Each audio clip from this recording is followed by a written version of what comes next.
This is from your daughter, Susan. We want to take this occasion to tell you how special we've always felt because we were your daughters and how proud we are of you. Because you've always been a man ahead of your time. We were born before women lived. Back then, a lot of fathers didn't think it was worth their while to send their daughters to college. They thought it was a waste of money. But not our father. He supported us, he pushed us, he wanted us to go to college. He also was a father ahead of his times because the boys had to share with us in the household tasks. That's why we did They were great at cleaning the bathroom and doing the dishes and doing a lot of stuff that was not traditionally done by boys back then. He always valued us. He was always the first to say that he was thrilled that he had daughters, where a lot of the Italian men had one or only sons. So, Dad, we love you because you cherished us so much. We love you because you taught us how to dance in the living room on his feet. He would dance us around and teach us how to touch up. And also because people's differences meant nothing to you, whether they were female, black, white, striped. You told us that you love people no matter who they are because underneath we're all the same. So Susan and I want to say happy birthday. We love you. He told us he'd give you President Mike. How'd that work out? I know I finally got there and you talking. That's why your dog. Michael, even the girls. You could be president. I want to put Arthur Venezia in historical picture. So, your father Gennaro came here in 1913 on the SS Berlin from Italy. He was 23 years old. Like God, he was illiterate. The other family names are Venezia, Siciliano, Speeder, and Ursula. Sorry, Colby. Sorry, What do those names Anyway, Eleanor, your mother arrived. She came here from Naples on November 26, 1914. She came on a ship called the Canopic at age 17. She lived with her uncle and her aunt, and she worked in a candy factory. As a candy packer. Jokes and guys, we're not going there. All right, calm down, I know. Inside, I'm laughing my ass. Shake away.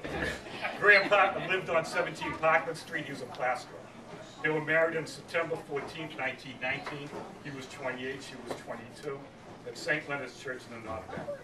When they got married, they lived on Sheep Street in the North End. At the time of your birth, your real name, I'm sure you know, on his birth certificate is Arturo Pellegrino Venezia. Arthur Whitney. You insisted on being called Arthur. In school, you wouldn't respond to Arturo. You were born on February 12, 1921. You were baptized in St. Leonard's Church. Now, you share a birthday with Abraham Lincoln, Charles Darwin, and Bill Russell. Wow. When you were elected, Woodrow Wilson was president of the United States. You were born. Oh, I'm sorry. Nothing important happened. The globe, 2 fire engines collided. But the day you were born, Dad, a loaf of bread was 9 cents. A gallon of milk was 56 cents. Eggs were 44 cents a dozen. The average house was $7,800. The average car was $265, and a gallon of gas was 22. By the way, you can multiply that times 10. The movie of the year when you were born was a silent movie. It was The Full Hospital with New York Valentino. The #1 hit in the country was Al Jolson singing Swanee in blackface, and the Yankees lost the World Series to the Giants 5-4. In 1935, during the height of the Depression, you were selling newspapers in Boston. Right. And you always said you remembered the headline that Wiley Post and Will Rogers crashed, were killed in a plane crash. Alaska. Okay. The other headlines you were shouting out that year is Amelia Earhart flew solo across the Pacific. President Roosevelt signed the Social Security Act, which you've been a member, I think, since the day it started, right? Yep.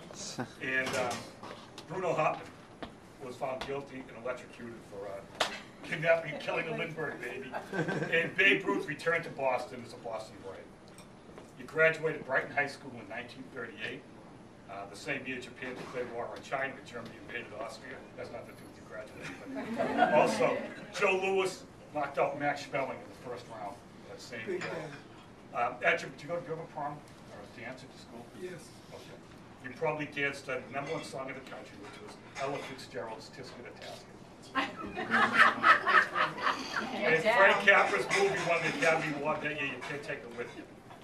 You married Mom on February 15th, 1942.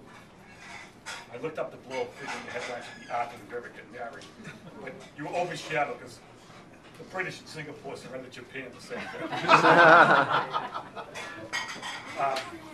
I'm sure you weren't listening to the radio that night, but if you were, on the Shadow broadcasting Guest Speaks Twice. You went to the movies, you probably saw Mrs. Miniver. And did you dance? Did you have the music at your wedding? Okay. You probably danced to Glenn Miller's I Got a Gal Named in Kalamazoo, Artie Shaw's Begin to Begin, Glenn Miller's String of Pearls, Lena Holmes' Storm Trouble. Anything ring a bell? You entered the service in 1943. You were commissioned as a second lieutenant. You were stationed in Alabama, Arkansas before going to the Philippines. Mom followed you, holding Judy on train trips from Boston to Alabama. In Arkansas, Artie was born. Lack of dental hygiene and other things. And he did have Susan to marry him before. It was the Arkansas thing. He wants to I was born in Boston. In 1948, you returned from the Philippines and you settled the family on 7th Street in Roxbury. In 1948, Susan was born. And then 1950s brought us rock and roll, the Cold War, and your favorite son, me. Notice on a decade difference between everyone here. We moved to Watertown in 1955, and I'll let the families fill in the rest with their own kids. Since then, our families had a lot of moments of joy. Marriages, graduations, Sunday family dinners with Mom, vacations in Bridgeton, Maine for 2 weeks, Christmas holidays, Aruba, Florida. We've also shared some moments of grief and tragedy, the loss of Mom and many of our aunts and uncles. Your legacy is that through all the good and bad times, the one thing we could always count on was family. And you taught us the importance of family and the importance of respect and the importance of optimism. And as you sit here today, you're looking from 2 people who came here almost 100 years ago. You're sitting here looking at 4 generations of Venezians. 4 children, 10 grandchildren, and 17 and a half. 15 from one son, Bob. It's another rocket sort thing. I was trying to figure out how to end this, and I couldn't. I got 2 endings for you, okay? I'll give you can pick whichever one you like. In 1944, Dwight Eisenhower was having dinner with his staff in London. And after dinner, they were sitting around smoking and drinking. And they're just having a conversation, and they started talking about age and getting old.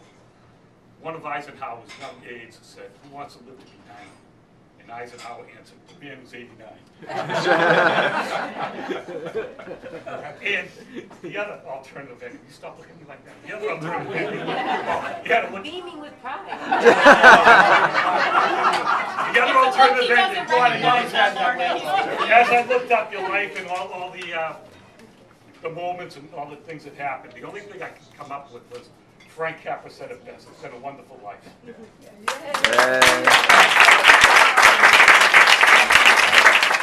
When you're young, sometimes you have a hard time appreciating, especially my grandchildren, what this guy is and what he was and who he is and the type of man he and our mother were his parents. First of all, the guy has taught us so much. And everything he said has come to fruition from the time we were born. Judy hit the nail on the head. She touched on a lot of this. And basically, there was no gender gap. The only thing now that I think about is they never shoveled the walk yet. But in our family, the boys did the dishes, the boys cleaned the room, the boys cooked when they were young, and we all chipped in. And today, when I look at my own grandchildren and my own kids, I think they miss certain things. When I say to the kids like Ben, who I love to death, "Did you shovel a walk?" and he's proud to know I don't help. I want you to know, no, I mean this sincerely, kids. Your parents do so much for you. You've got to learn to appreciate what they do. you gotta be, because like I said, every day is a struggle, and you gotta once in a while, don't think about yourself all the time. You gotta think about what your parents go through to make your life a better life. And when you do things in life, no matter what it is, you gotta do your best at it. I don't care what it is. The one thing he taught me, there's no such thing as saying, I'm sorry more than once, because after you say it once, then after that it renders everything useless. So you gotta think before you do things. You gotta make decisions. All decisions will recognize or develop your life. So there's good and bad. You get to an age now where there's a lot of temptations. You gotta make the right decisions. Life is unbelievable if you really live it the way it should be. Work hard, and I don't care what you do or what you're trying to do, you gotta do the best you can at it. And that's what he always taught us. He'd look at me and go, Artie, no excuses. You try, if you fail, as long as you try, you haven't failed. He's the proudest man in the world, but he lived for his children, not through his children. And it's a lesson we should all learn, all right? Because we saw that, you know, when our kids succeed, we succeed. When our kids don't, we don't necessarily. He was never that way. I'll tell you guys, we as brothers and sisters, we couldn't have better parents, all right? And even when he was mad, which was quite often with me, I know you don't know that. He never once would throw you under the bus. He never once would criticize. All his lectures, and they were long and boring sometimes, were basically, you can do this, you can be president, you can be whatever you want to be. And I'll tell you right now, he's as fine a man as you'll ever meet.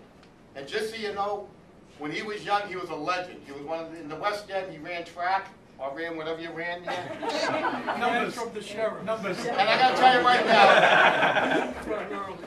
right now, no one beat him. So I said to him when Matt was running the 2 mile, Dad, tell Matt how you run races, how you plan on it. My father said, simply, I ran, and if I was ahead of everyone, I won. So that was a strategy.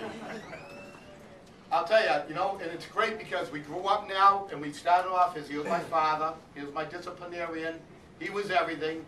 We ended up becoming best friends, working together, tennis rivals like you can't believe.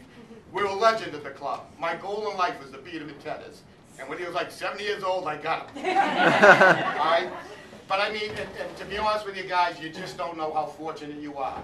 And sometimes I look at my grandchildren, don't know if they appreciate the opportunities of what they've had here. The guy's one of the nicest guys you've ever met in your life. He's accomplished a million things, but more importantly, when it comes to being a father, no one will top him. No one. So again, Dad, happy 90th. We love you to death.